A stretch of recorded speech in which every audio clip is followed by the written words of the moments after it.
Hi, my name is Tanya, and I'm your holistic cancer wellness specialist.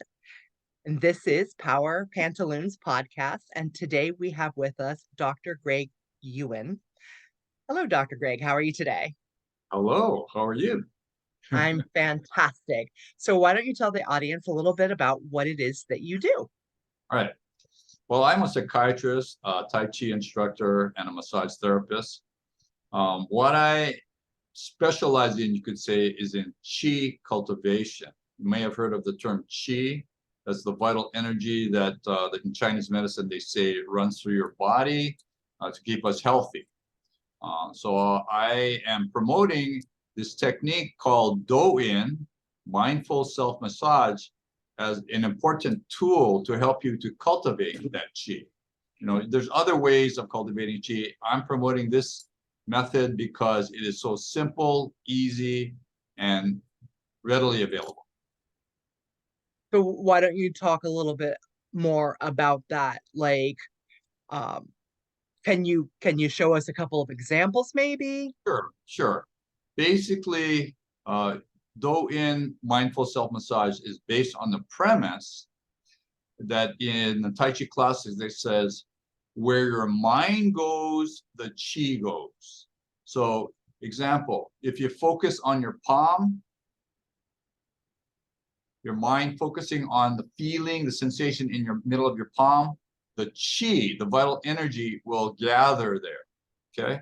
And when the chi gathers there in traditional Chinese medicine, they say, where the chi goes, the blood goes. So when you focus on this point, the chi goes there, the blood goes there. When the blood goes there, you get good oxygen, good nutrients, cleaning out carbon dioxide and toxins. That spot is going to be feeling really good and healthy. Okay. Now, if you imagine you do this mind-body connection to your whole body, your body will be flowing full of this chi. Okay. In traditional Chinese medicine, they say most diseases are caused by an imbalance in the flow of the qi or a blockage in the flow of the qi. So when you get this qi flowing throughout your whole body, you're going to optimize your level of health. And so you can do this with Tai Chi, you can do this with yoga. I'm recommending this practice of Do-In. It's self-massage in a mindful way that gets your chi flowing throughout your whole body. And it's very basic and very easy to do. Fantastic. How does it relate to your chakra centers? Well, chakras is kind of like a different system, you could say.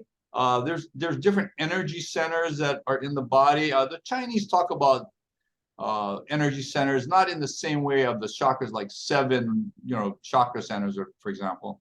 But for example, we have the Dangtian, which is in the lower belly.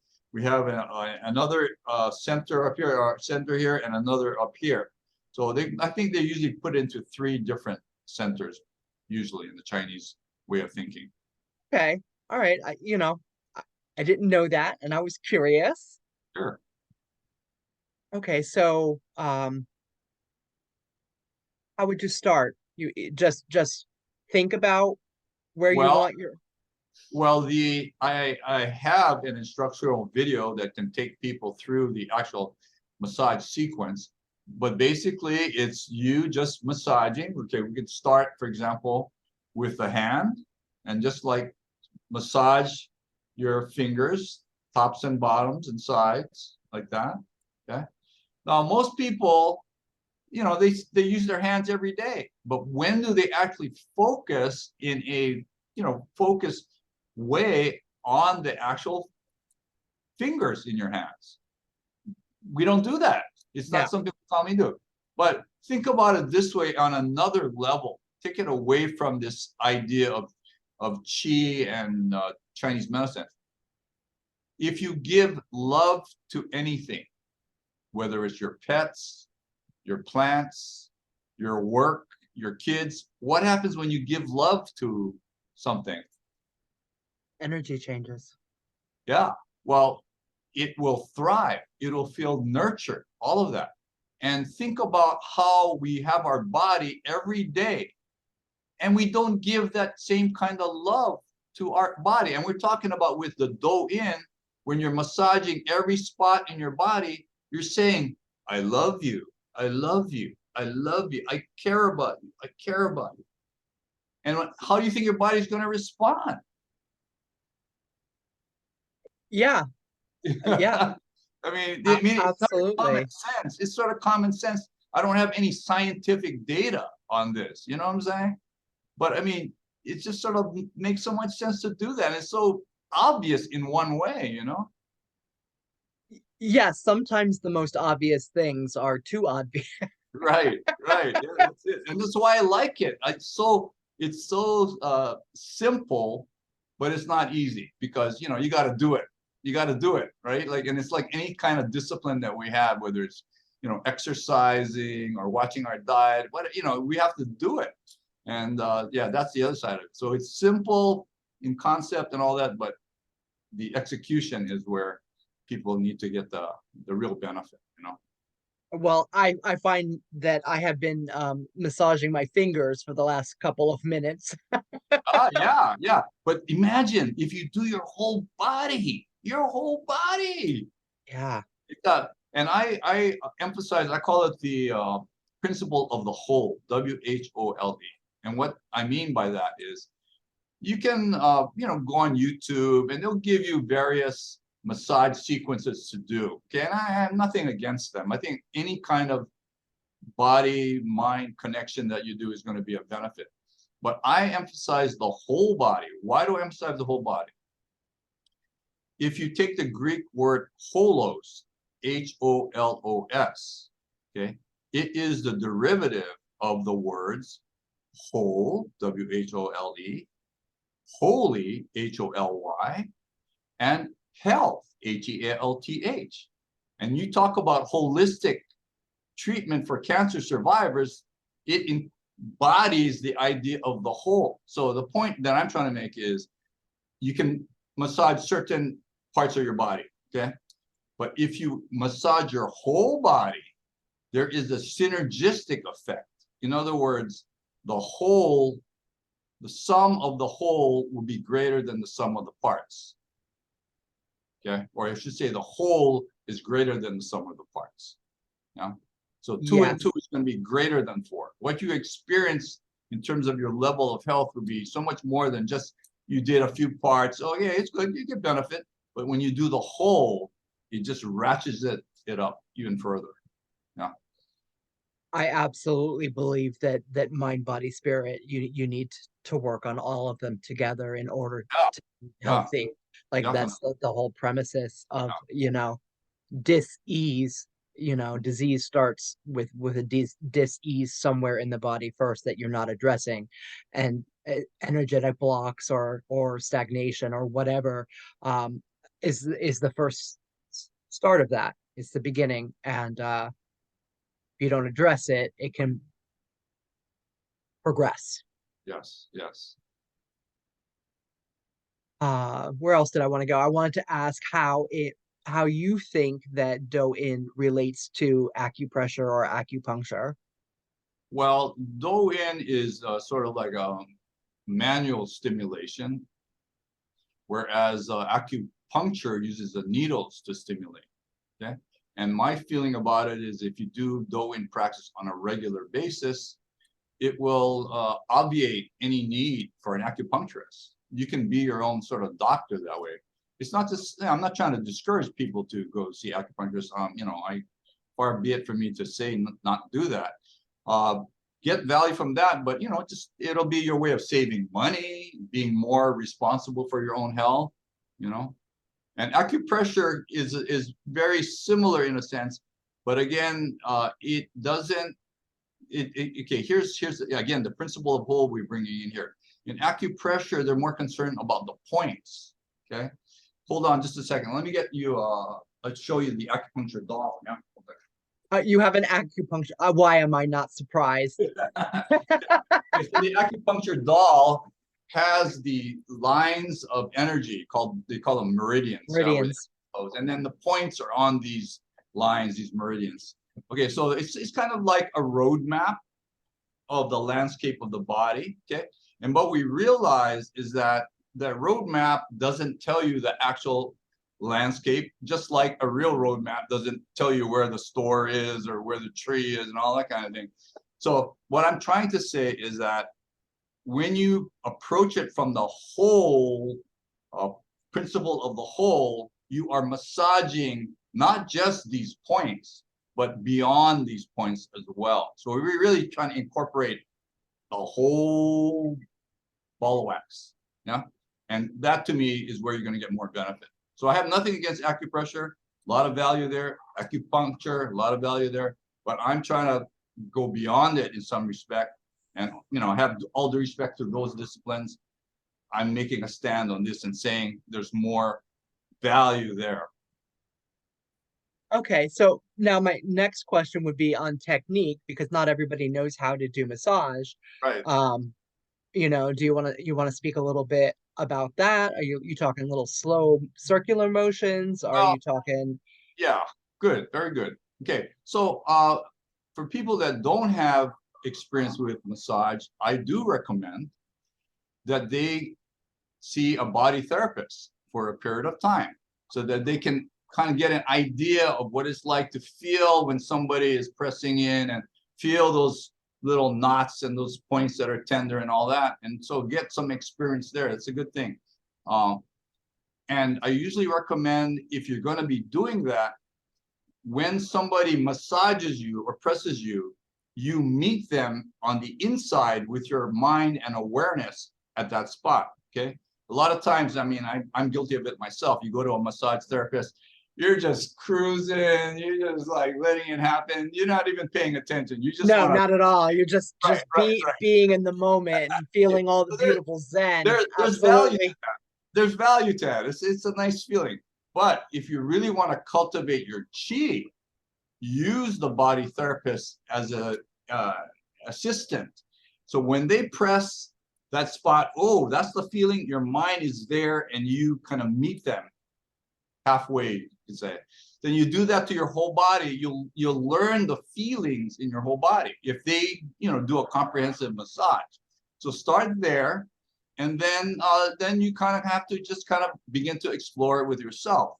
So in a way, that's why I like to do live presentations on Doan instruction, because I can help press on people or students in the class and help them get a sense of how deep you need to go. In general, people tend to not, if you don't have experience, tend to not go deep enough. So I would encourage people to try to go a little deeper than your usual, and then don't hurt yourself, but get to a point where you're like, whoa, you feel something. Yeah. So when I press on people, they go, whoa, like that. It's because I'm kind of getting in there a little deeper than maybe they're used to. And that's where when people have aches or pains and that in doing their Doan, I call that they have found gold. Okay. I call it gold because when you have an ache or pain like that, it means that that area needs more attention. It's kind of like that spot is not used to that attention or the chi coming through there. But if you keep working on that spot that is a little achy or whatever, little by little, you'll find that you can tolerate the pressure a lot more, and then it gets sort of balanced out. So those little pain spots, or what I call gold, are really valuable when you do this Doan to your whole body.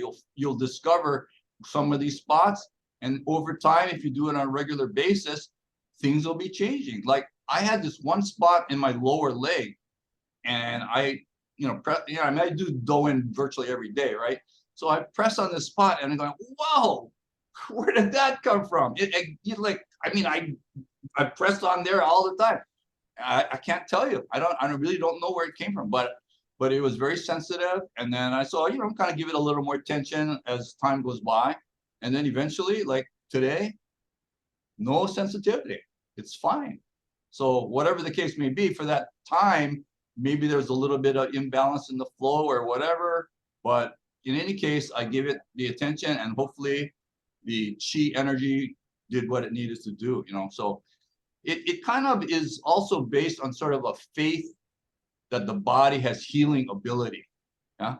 See, so much of the time we're like, you know, we feel like in order to heal, we got to go see a doctor. You know, that's great for my business. I mean, I'm not a sort of medical doctor, I'm a psychiatrist, but you know, we like to think like, well, we can cure everybody, you know, but you know, we all know that's not true. Kind of thing. I do think that healing does start in the mind, Oh, and that whether you believe that you can be healed or not absolutely affects the outcome of your whatever treatment you decide to go with. And I'm gonna speak specifically on that for a minute because when I was diagnosed with cancer, my friend was like, okay, so you have today to be angry, you could scream at God, you could do all the why me, but tomorrow we're gonna wake up and we have a battle plan, we're gonna kick cancer's butt. So the primary thing that I did every day, it was not a negotiable, is when I changed my underwear, I visualized that I put on a pair of Wonder Woman's pantaloons. And because Wonder Woman doesn't die, and I credit my conquering my cancer, like 95% of it was this one action, great, wonderful, wonderful. which is where the name of the podcast comes from. Do we get to see those pantaloons? That's what I want to know. No, not right now. We do Yeah. not. Well, you gotta kind of give us the image, you know, so we can work with it. well, well, old style pantaloons that go all the way down to your Oh, ankles, it's right? not. Like that. Does it have stars on it, like red and blue and all Right. that? Yeah, Yeah, yeah, absolutely. okay, Blue yeah. with white stars, Well, just like her, maybe you can but start doing some merchandising. Maybe people might want to get a pair. Hey, think about it, Tanya. You could start a yeah, whole line of clothing, man. yeah, pantaloons. Pantaloons would be fun. I definitely one of my goals is to make myself a couple of pairs of these, and when I start speaking live on stages, I will be wearing actual pantaloons. Wonderful. I want to see that picture. I want to see that picture. Yeah, like, because it really is such an important aspect of why I was uh, able to overcome the cancer. wonderful, wonderful. Um,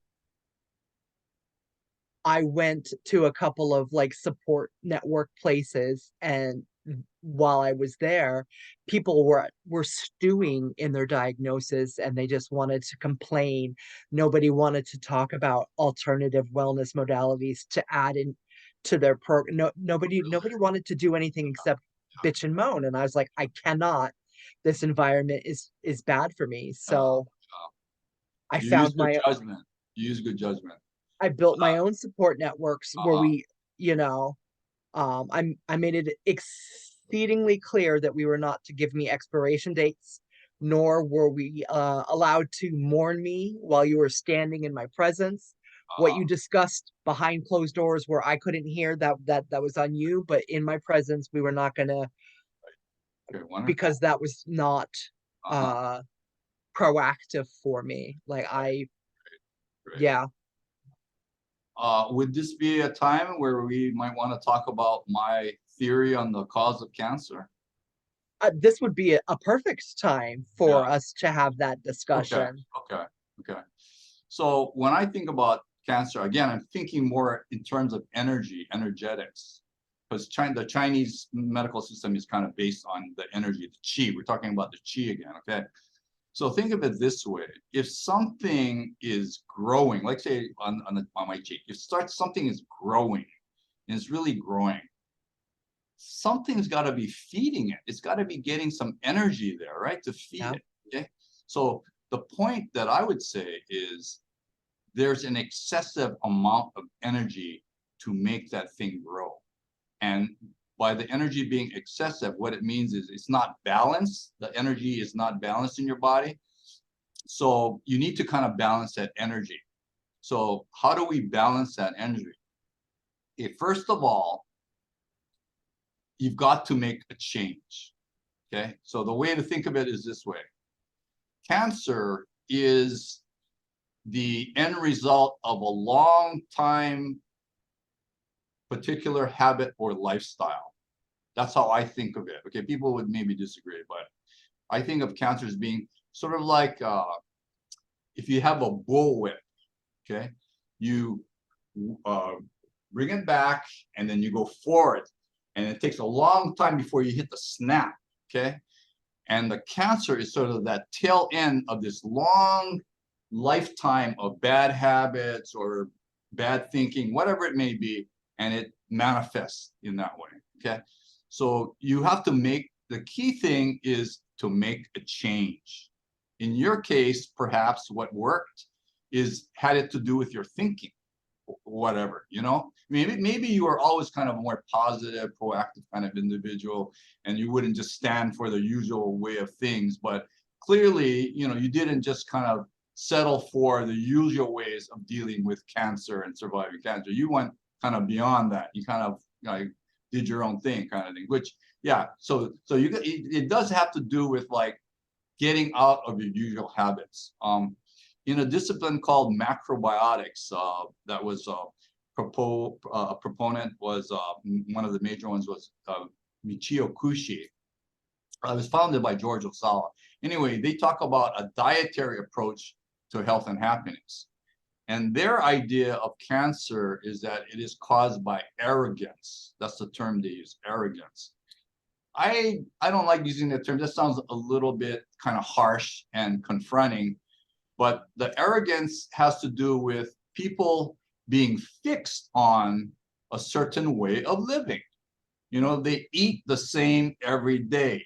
They do the same things every day. They think that after 50, you figured out life. You figured out what life is all about. So this is it, man. On the road forever, just the same train. That's it, you know? That's not That quite how that works. that's a form of arrogance, I would say, you know, that's arrogance. So when you get the cancer, you got to kind of question yourself, hey, what am I keeping on doing habitually that might have been getting me here? You know, it could be your way of thinking, it could be your way of eating, way of exercising, whatever it may be. You need to make change. Make a change. I think that some of it absolutely could be stored trauma, Oh, could be, uh, yeah, could be many things. unreleased trauma. Could be, could be. Um, you know, I have spoken with several survivors who who think that the same way that I do. You know, I was assaulted as a 5-year old, Mm. and I ended up with gonorrhea, which is how they figured it out.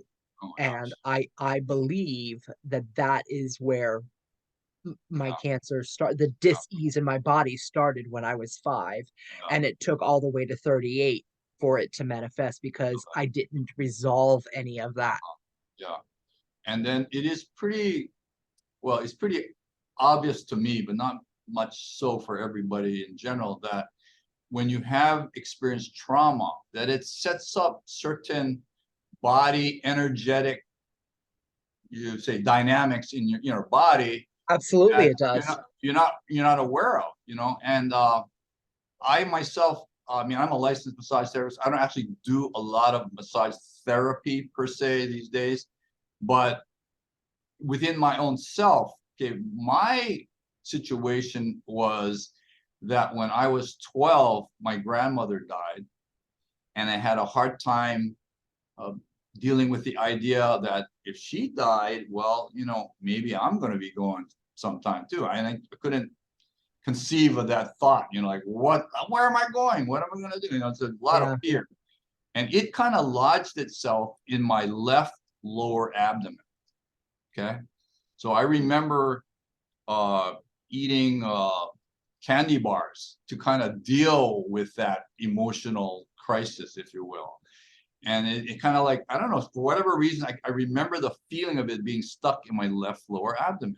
Yeah. And, you know, this is like right now, it's like, you know, I hate to admit it, like, you know, this is 50 or 60 years later. I don't want, I'm going to keep you on edge as far as Guessing. how old I am. But yeah, it's like number of decades later that only recently I can say that that stuck energy or whatever it was through the work that I'm doing, I don't know, whatever I'm doing, all the things that I'm doing, it's like there's been a release of that, and it's like amazing how, I mean, for me to see how we can get those energy patterns stuck in our body based on our emotional experiences, and people do work. Absolutely. Yeah. Absolutely. I didn't address my food, my nutrition Mm. while I went through my diagnosis. Uh, I was diagnosed 16 years ago, and a couple years ago is actually when I really started getting serious about it and dealing with the trauma of my childhood being abused like that and working through that. The my body, like the defense for me was the weight. I was putting on Aha, physical armor, armor, yeah. and I had to process, I had to come to a place where I could feel safe going out in public, Mhm. and like in my head actually be safe, not Uh-huh. just, so um over the last year and a half I've lost 65 pounds. Wow, Yep. wonderful, wonderful. Yep. And it has a lot to do with doing the shadow work and Uh, figuring out, and talking to my inner child and making her uh, feel safe uh, and dealing with all of that. uh, And yeah, like so yeah. So yeah. Great, wonderful. It's very inspiring. Well, since you mentioned about food, I can put a little comment about that. Okay, in Chinese medicine, different foods sort of gravitate to different parts of the body. Okay, I can't say that I'm an authority on that or have a lot of expertise there. But for example, you could say, are you familiar with lotus root by any chance? Lotus root. It's a I, vegetable. I've Yeah. I've Okay. heard of it, yeah. It's kind of a tuber, and it has like holes in the inside of it. Okay, so it is known to be helpful in Chinese medicine to the lungs, for example. Okay, so it would kind of resonate or vibrate with the lungs or whatever, like kind of thing. So different foods kind of go to different parts of the body or kind of resonate with different parts of the body. So the point there is, think about it this way: if you keep eating the same kind of things all the time, you're going to get that energy being excessive to that organ or that kind of system, and Right. perhaps that is the basis again for this cancer to develop. So that's one another way to think of it, that in terms of diet, you want to eat a variety. I mean, it's again common sense. They always say, variety is the spice of life. You want to have variety. Don't get stuck on like, okay, breakfast is going to be this, lunch is this, like that. You don't want to live that way. Yeah. Even for myself, and all due respect to all the dietary gurus out there, like when people talk about Mediterranean diet or various other diets, all due respect to them, I have nothing against them, but even for myself, I was kind of eating more like macrobiotic way of eating for a long while. I think that I would recommend, this is my recommendation, diet should be constantly evolving. Okay, use all the resources that you know about Mediterranean diet, or use all the keto diet, and use all of those good resources and understanding, but try to listen to your body as to what would be the proper thing right now. Okay, and to me, that's really what's the best approach to diet. Not just stay on one thing and stay with that. I I don't like the word diet at all. I Mm, I think that, when people go on diets, it's to lose a little weight and they always end up gaining weight. What you really need to do is just change your relationship with food mm-hmm, and with recreation. I don't use the word exercise because to me, exercise was a punishment. Like, I don't like exercise. I was mm-hmm, forced to do it as a mm-hmm. punishment, but recreation is something I want to do. So Wonderful. I'm more likely to do it. Oh, yeah. And changing how you look at something to make it Uh-huh. work for you. Right, right. So for me, it was just redefining my relationship with food and Hmm. being very intentional about the foods that I put in my mouth and how much of them at a time that I do that. And I have finally found something that seems to work for me. I eat four smallish meals a day, you Hmm. know, Hmm. 7-ish, 11-ish, 2-ish, and then dinner time. Like, and it's working because the Oh, weight is coming off. oh, And great. I did have a, a click in my head where I was walking through the kitchen and my pants hit the back of my leg in a way, and suddenly my brain was like, "Oh, I'm slender now." And it was the most amazing thing. Wonderful. I wonder if some of those programs that you see on TV, like Noom and Golo, as a psychiatrist, I'm curious about what system they're using, but they're not taking it from the dietary realm. They're more kind of from the mind side of things to have change your relationship with food, maybe in a similar way that you're speaking about, in terms of how to lose weight kind of thing. It's I'm curious about that. It's a lifestyle change. You have to Mhm. completely change your lifestyle, Yeah. and you have to be willing and open to do that. If you're not, Mhm. if you're not, it you're going to stay stuck in Right, that spot. right, But right. if you're open to the change and willing Mhm. to make teeny steps every Yeah, day, and I'll right. give you an example. I'm now completely off soda, but Mm. I didn't do that overnight, right? Mhm. So I started drinking kombucha, and then I would have kombucha with some cranberry juice and a Sprite, like make it a mixed mocktail, right? Cocktail. Yeah. And I did that for 5 or 6 months, and then it's been less than a month, right? So Mhm. recently I took the Sprite out and now I'm making herbal teas, whether it's rosemary or Uh-huh. peppermint or Great. Wow. mullet, whatever it is. Yeah, yeah, And and now it's just, my mocktail with tea instead of yeah. Sprite. Right. And it was a little change, and I Mhm. allowed myself to get used to it, and then I took another little change. Uh-huh. Great. Yeah. That's what is able to create sustainable change for yourself, Right. is to Yeah. do little itty bitty Yeah. baby steps. Do something that feels okay for you. You don't want to take too big a bite. What do they say? To eat an elephant, you do one bite at a time. Uh, you don't want to like get too big a bite of the elephant. Just Right. whatever If you you do. if you do 1% better every day, Yeah, you're gonna so get there. You'll get you're there. gonna get there. Yeah, yeah, Exactly. yeah. This There's is definitely a principle that we use in Tai Chi when people are practicing Tai Chi. A lot of times, people don't feel like they're getting it or getting to the feeling of chi, for example.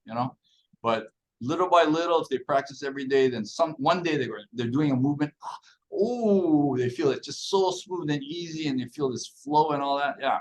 So again, it's taking a little bit and doing it on a regular basis till you get to the point where something manifests. Yeah, it's Yes, a natural principle.